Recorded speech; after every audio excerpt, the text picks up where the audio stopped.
Welcome in as we dive into all things people, power, and politics. And my goodness, it's been such a hectic election year. We want to thank you for staying up late with us. Yes, my friends, it is 11:30 p.m., but I can tell you in news years, it feels like we've been through 3 days in one. So we have a lot to get to, so let's dive right in. Both Vice President Harris and former President Donald Trump know how important Michigan is, but we are zeroing in on one key group of Metro Detroiters. We're talking about union and auto workers, and seeing who has a better chance of courting that group. They both want those votes. Plus, Secretary of State Jocelyn Benson is in the hot seat tonight, just hours from the polls opening to take your questions about primary day and beyond. All that's coming up in just a matter of a few minutes. But our big story today, a whirlwind day for the Veepstakes, ends with this. The answer of who's getting the rose from Vice President Harris and joining her ticket remains a mystery at this hour. It follows a wild day where I was constantly on my phone trying to get the pulse of the situation with my sources in Washington. In fact, those calls led to Fox 2 actually breaking the story that VP Harris had chosen her nominee, and that person has accepted. Campaign officials insist that she has yet to make up her mind, but I'm going to tell you, these are some of the same people who also insisted that Biden wasn't going anywhere just 2 days before he stepped down. Our sources aren't campaign officials. They're actually deeper within the administration. A lot of interesting developments today. Back up even further, we came into today under the impression that these four guys, Pennsylvania Governor Josh Shapiro, Minnesota Governor Tim Walz, Kentucky Governor Andy Beshear, and Transportation Secretary Pete Buttigieg were the finalists for the vice presidential nomination. Fast forward, though, to 2 p.m. today, my sources told me that it was down to these two, Shapiro and Walz. And now we wait. The Harris campaign will announce which one of these guys gets the nod. I'm told with a text message to supporters who signed up. They'll actually hear from the Harris campaign directly on the phone. That could happen at any hour. So, of course, we're all checking our phones constantly. This battery's been drained like 3 times today. I'm sure yours also pretty active as you check your phone for the latest news. Now, we did a deep dive on Shapiro last week to figure out who he is. Now we want to introduce you to Governor Walz as an armada of black SUVs left his residence this afternoon. It led a lot of people suspecting that he could get the nod, but really, they've confirmed that that was just regular protocol as they were leaving their house. Keep that in mind. But who is this guy? Well, the 60-year-old governor served 24 years in the Army National Guard. On top of that, we can tell you before he graduated from college with a social science degree, he also served as a high school teacher and football coach as well. Walz was elected to the U.S. House in 2006 and served yet another 5 terms there before being elected governor in 2018 and re-elected just 2 years ago. By the way, the two campaigns will be holding dueling events this Wednesday where? Right here in Metro Detroit. Harris and her running mate will be in the city of Detroit, and Senator J.D. Vance, former President Trump's running mate, will campaign in Shelby Township. And you know Fox 2 will have full coverage of both of these events. Our other big story tonight, we are just hours away from you deciding who will join the November ballot with Trump, Vance, and Harris to be announced ticket. That Michigan primary, of course, is coming tomorrow. A very important primary, and there's a lot of issues on that ballot from the local, state, and federal level. But tonight, we're going to take a deep dive into 3 of the big races we're watching for you right now. Starting with the race to replace retiring Senator Debbie Stabenow. 2 familiar faces looking to go to the upper chamber. Former Congressman Mike Rogers, widely seen as the favorite, and former West Michigan Congressman Justin Amash. You'll remember he voted to impeach former President Trump the first time in 2019, withdrawing from the GOP later that year before entering this race. Also businessman Sandy Pensler, remember him? He lost in this Senate primary back in 2018 to John James. And physician Dr. Sherry O'Donnell is vying for the Republican nod as well. On the Democratic side, it's not as crowded of a field, but 2 big names. Congresswoman Alyssa Slotkin is the favorite in this race. She's spent a lot of money. But actor Hill Harper, maybe you recognize him from television like CSI New York, or maybe he was a Good Doctor. He's also a Detroiter who's trying to make a difference, and he says he's going to push for that seat as well. And that's exactly what he's doing. And he's hoping for your vote, as is Alyssa Slotkin and the rest tomorrow. Finally, the 13th congressional district primary, where 2 people are trying to unseat current Congressman Sri Thanedar, Detroit City Councilwoman Mary Waters, and attorney Shakira Lynn Hawkins. Now, they're making that run at that seat, which serves part of the city of Detroit. We'll have full coverage of tomorrow's primary on Fox 2 News, of course, also here on The Pulse. Back now to the presidential race and some brewing debate drama between these two, former President Trump and, yes, Vice President Harris. Now, Trump says he's pulling out of a scheduled debate against VP Harris on ABC News September 10th, saying instead he plans to appear on Fox News on the 4th. Trump says if she doesn't agree to it, he'll do a town hall with the network instead. A spokesperson for Harris says Trump is running scared and is committed to the slot with ABC, but it's not clear tonight if that event will turn into a town hall if Trump decides not to show up. Now, we've told you how Michigan is seen as a must-win state for both candidates, and one of the key groups they're trying to get in their corner, union and auto workers. We know UAW President Shawn Fain has endorsed Harris after previously endorsing President Biden, but we wanted to hear from you. Remember, people before politicians, before pundits. Who do you think will better serve union and auto workers? Here now, a pulse check. Definitely not Donald Trump.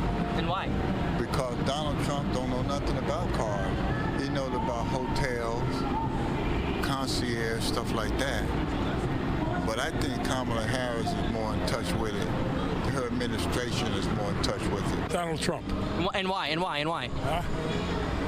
Well, Democrats are pushing for electric vehicles, and this is a gas-powered town. It's that simple. I say Harris. And why? For once, she gonna do more for the guys. And I say she is more equipped to work with the people, not against the people. You know what I'm saying? Yeah. And keep the job over here. Don't try to give it to another country. No comment. No comment? Yeah, no comment. All I'm gonna say is be careful, love one another, and stay peaceful. Fantastic. Yes, sir. Thank you. He has a good message, regardless of who you vote for. Be kind to each other, right? We also put the poll on our website asking the same question, and here are the results so far. I want you to check this out. Right now, who's better for the unions? Kamala Harris, 44%. Donald Trump, 56% of the people who voted on this poll say that. If you want to chime in, you don't agree, maybe you want to just put your 2 cents in, just pick up your phone and scan that QR code right there at the bottom of your screen, and you too can take part in this conversation. Back now on the Pulse, diving into everything people, power, and politics from the Motor City to D.C.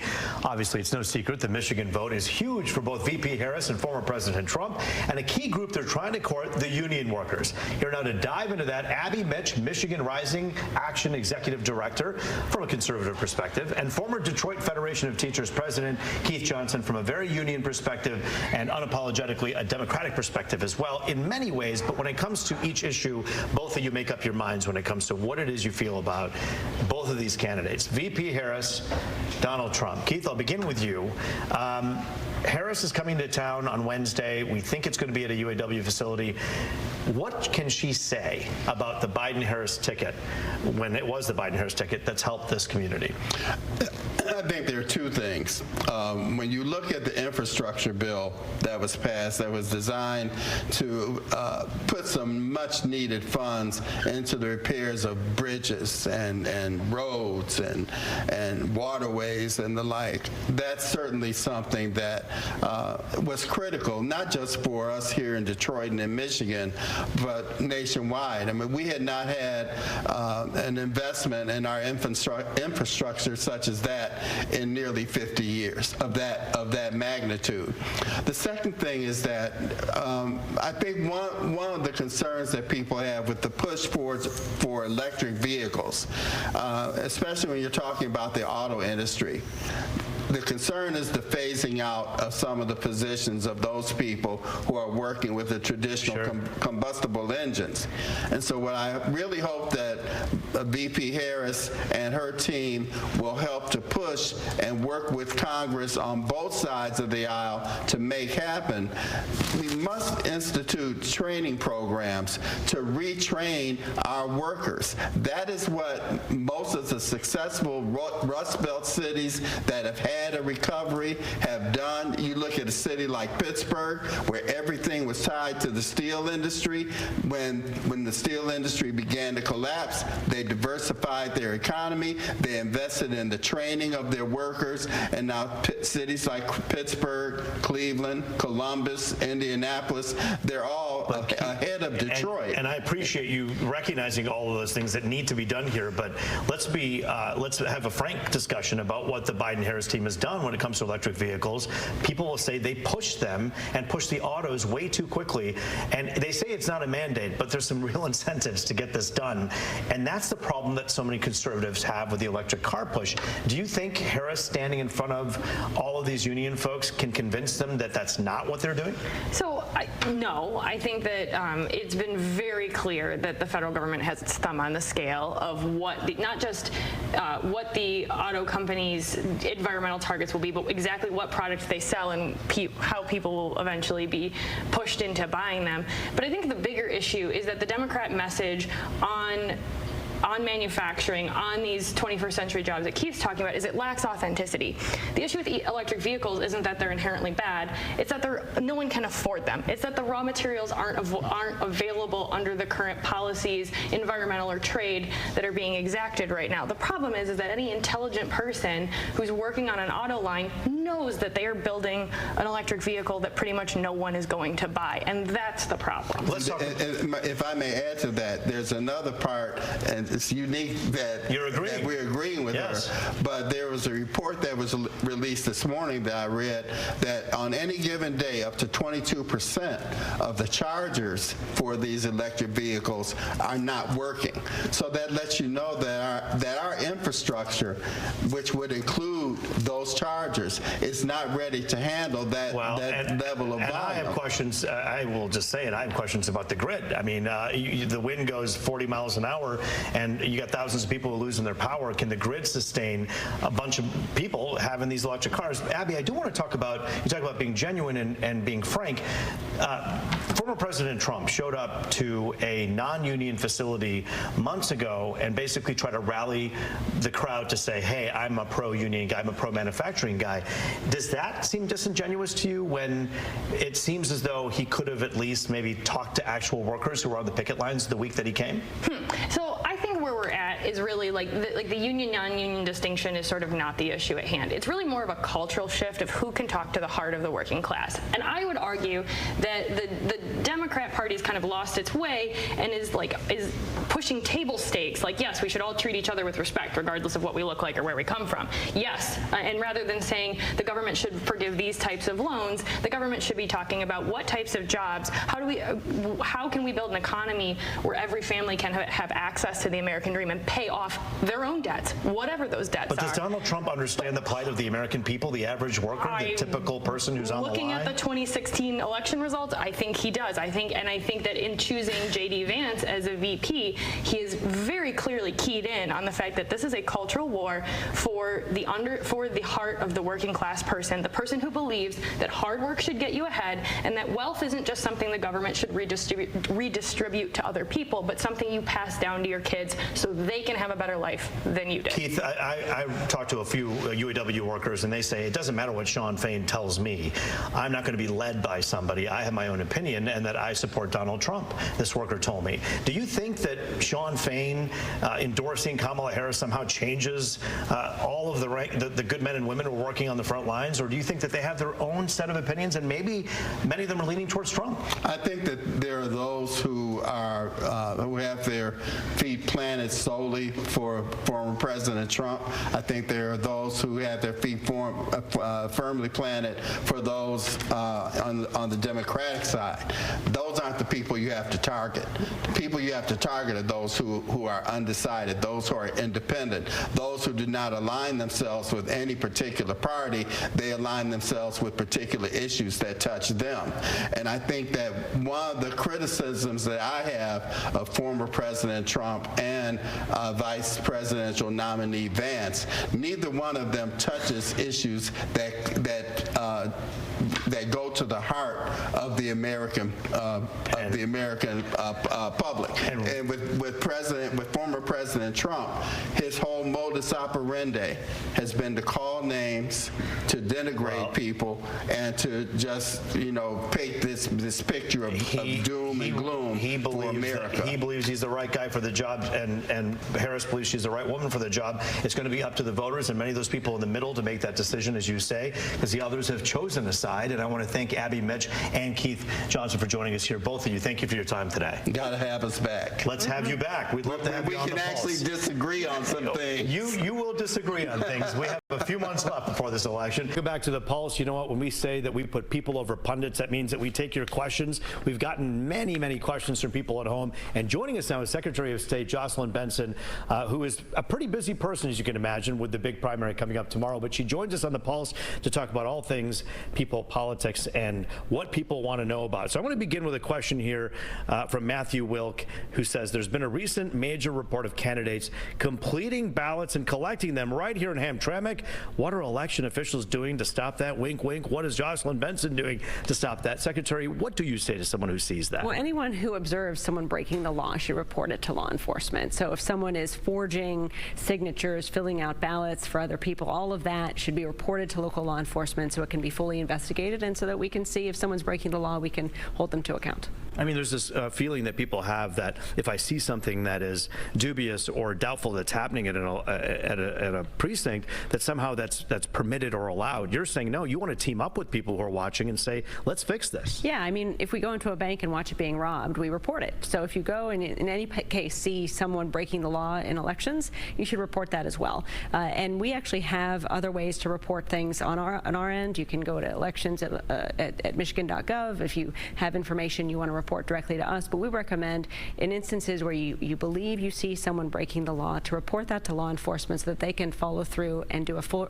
and thorough investigation. Well, we always say we put people over pundits. We have a lot of people asking questions. Actually, the RNC here in Michigan put out a release asking what Jocelyn Benson is doing about this situation and questioning why you're involved. But Elon Musk created the American PAC. That's apparently a federal political action committee to support President Trump this election cycle. They go on to say that obviously Jocelyn Benson doesn't love the idea of that, and instead of focusing on our other issues, she's wasting taxpayer funds on a wild goose chase investigating them. You're up for any tough questions, so we're going to ask you right now, is there any truth to what the RNC is saying? I don't really understand what they're saying. I'm doing my job. When anytime anyone tries to mislead voters and say, here, sign this, you'll be registering to vote, when they're actually not registering to vote, we have a responsibility to investigate. In this case, we actually received an official complaint. It's going through our official process with investigators looking into the complaint and seeing if indeed this is an instance of people intentionally misleading voters. I don't want anyone, no matter who they vote for or where they live in Michigan, to believe that they're registered to vote or that they registered to vote through a website where they actually didn't. And so that's what we're looking into. Is there something misleading or even potentially illegal here? The bottom line for citizens that they need to know is to go to michigan.gov/vote. There you can register to vote online and check your registration to ensure you're registered accurately. That's the best way you can ensure that you're not misled or fooled by any attempt to gather your personal data and information under the guise of falsely telling you you're registering to vote. And to be clear, if this was a Democratic PAC that was doing the same thing, you have your eyes on them as well. Absolutely. Any complaints we get to our office about potential illegal activity with regards to elections, we investigate. And if we find ample evidence, we turn it over to the Attorney General for further investigation. This speaks volumes about where we're at politically and how divided we are, where people say the Secretary of State's looking into something that you got to complain about. You owe that to people to look into, right? Yeah, and I don't know why anyone would want a website to exist that would falsely claim to be registering people to vote or misleading them into thinking they're being registered to vote when they're really just collecting their personal data for some other use. We have another question here from Anna. She says, this is our chance to ask questions to you, Secretary of State. I'd like her to explain how we can be sure college students recruited to vote on Election Day aren't voting in their home state as well, something that we've seen people complain about. What do you say to that? Well, that's another instance. If someone is voting twice, either in Michigan and another state, that information is public, and you can report it if you believe a crime has been committed. In that case, it would have been. And when we receive any information about the potential illegal voting or voting twice, we investigate it quickly, swiftly, and we hold people who have broken the law into full account. How concerned are you about things that we've seen in the last 8 years already in terms of people casting doubt on any election? Come on Tuesday or in November, and what is your office doing to try to safeguard people's faith in the system? I think a lot of people have very sincerely held beliefs, questions, even criticisms about elections and the process. We want everyone to be a part of it. So one thing I encourage everyone to do If you do feel uncertain or have questions about the process, certainly ask your local clerk, and also consider signing up to be an election worker. It's one of the best ways where you can see firsthand just how secure our processes are, and also be a part of making elections work for everyone. Have you seen that where you have people who have been doubtful of the election say, fine, I'll sign up, and they show up, and what do they tell you? What do they say? Yes, inevitably, once someone goes through the process and actually works the elections, one, they see the long hours that our election workers are working and how dedicated they are, and they also see all the details of what we do to meticulously check and validate every ballot, every voter, and make sure only valid votes are being cast and counted. So that can restore people's faith in the process if they have been misled or confused, and it's also a great way, again, to do your public duty and serve your community by working as an election worker. You see firsthand how secure our elections are, and you get to help others vote. And you want anyone who has a concern to step up and to call the Secretary of State, contact the office, because you believe that the integrity is really important. People do have legitimate concerns, and you're not saying just because you're Republican or Democrat that you shouldn't be able to call. You're saying everybody has a right to ask questions. Yeah, I think in moments like these, more sunlight, more attention on the process is a good thing, because we feel very confident in the security and the integrity of our elections in Michigan, so we welcome those questions. We want people to look at the facts and be able to make their own determination and have the confidence that they should have in our processes and in our election results. But we also have to understand we're in an era of misinformation where other folks will try to mislead or confuse citizens about their rights. And so we have to stay vigilant, be critical consumers of all information, and ask those questions, seek multiple sources of input, and above all, go to your local election official for the trusted source of information. Secretary of State Jocelyn Benson, good to see you. Thanks for joining us here on The Pulse. We'll see you again here back on the show. Absolutely. Thanks for having me.